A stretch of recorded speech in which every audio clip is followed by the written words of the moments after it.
আসসালামু আলাইকুম ভিউয়ার্স, আমি সেই খুব মজাদার একটা মোরব্বা নিয়ে হাজির হয়েছি। আর সেটা হচ্ছে কমলার খোসা দিয়ে আর মালটার খোসা দিয়ে আমি মোরব্বা বানিয়ে দেখিয়ে দিচ্ছি। আর এই মোরব্বা বানানোর জন্য আমি এই কমলাগুলোকে কিভাবে কেটে নেব সেটি আমি দেখে দিচ্ছি। জাস্ট কমলার চোচাটাকে সুন্দর করে এইভাবে এইভাবে করে কেটে কেটে নিতে হবে। খুব মোটা মোটা করা যাবে না, আবার একদম পাতলা পাতলা করা যাবে না। কত সুন্দর করে আমি চোখলাগুলোকে কমলা থেকে আলাদা করে নিলাম। কি সুন্দর আলাদা হয়ে গেছে।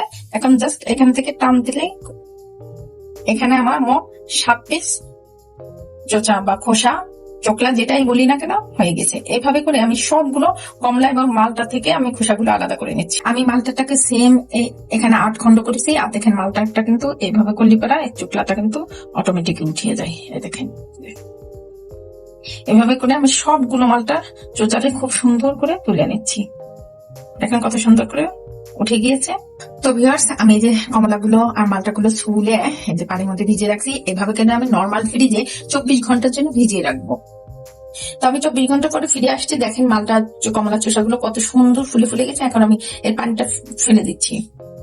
তো আমি এই চোচাগুলোকে 2 বার করে ধুয়ে নিয়েছি, এই মাত্রই ধুয়ে পানি ফেলে দিয়েছি। এখন দেখেন কত সুন্দর করে আমি পেঁচিয়ে একটা টুথপিক দিয়ে এই যেরকম গেঁথে দিলাম। এভাবে করে এক একটা টুথপিকের মধ্যে 2টে করে চোচা আমি এইভাবে পেঁচিয়ে পেঁচিয়ে সুন্দর করে গেঁথে নিব। এইভাবে করে আমি সবগুলো কমলার চোচাকে গেঁথে নিচ্ছি।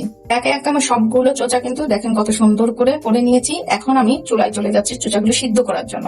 আমি চুলায় পানি নিয়েছি আর পানির ভিতরে আমি কমলার চোচাগুলোকে দিয়ে দিচ্ছি।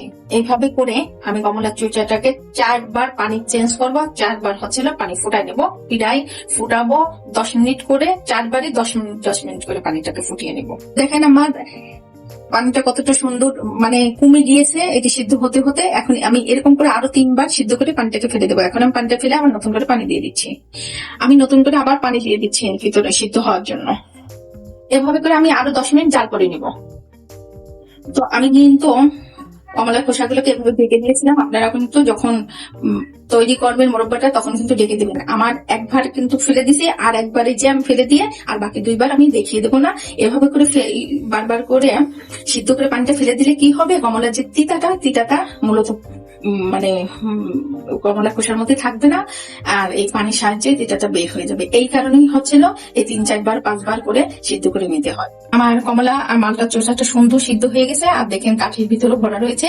এখন আমি চুলোয় চলে যাব। তার আগে আমি বলে দিচ্ছি আমি কিন্তু অলরেডি 4 বার সিদ্ধ করে 4 বার পানিটাকে ফেলে দিছি। তাও 4 বার সিদ্ধ সবসময় ঠান্ডা পানির মধ্যে দিয়েই কিন্তু সিদ্ধ করছি।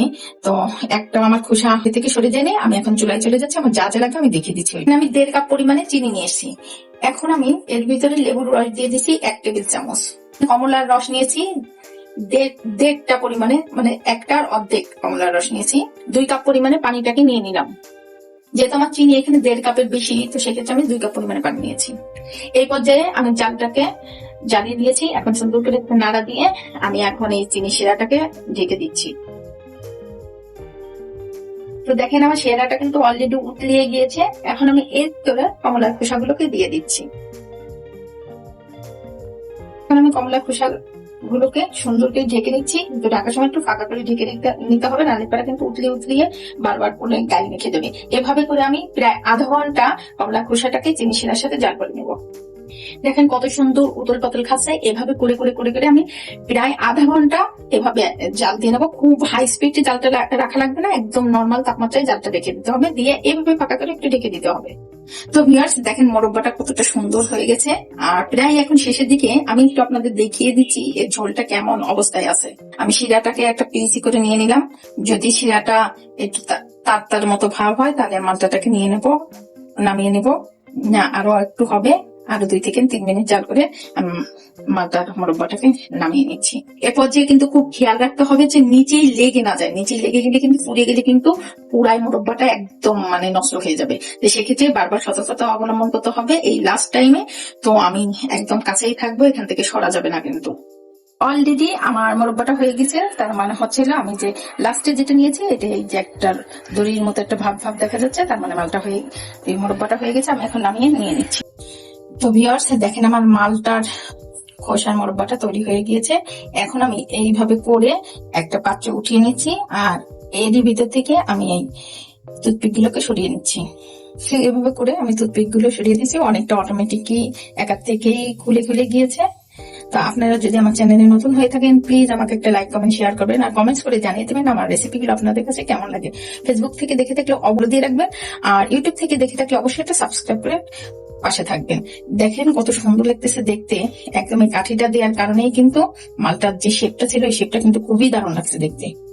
তা আমি কত সহজ পদ্ধতিতে আপনাদের দেখিয়ে দিলাম মালটার খোসার মোরব্বা। তা বাসায় একবার ট্রাই করতে পারেন, খুবই ভালো লাগবে। আর এটি খেতে আসলেই অনেক মজার, যা বলার আসলেই অপেক্ষা রাখে না।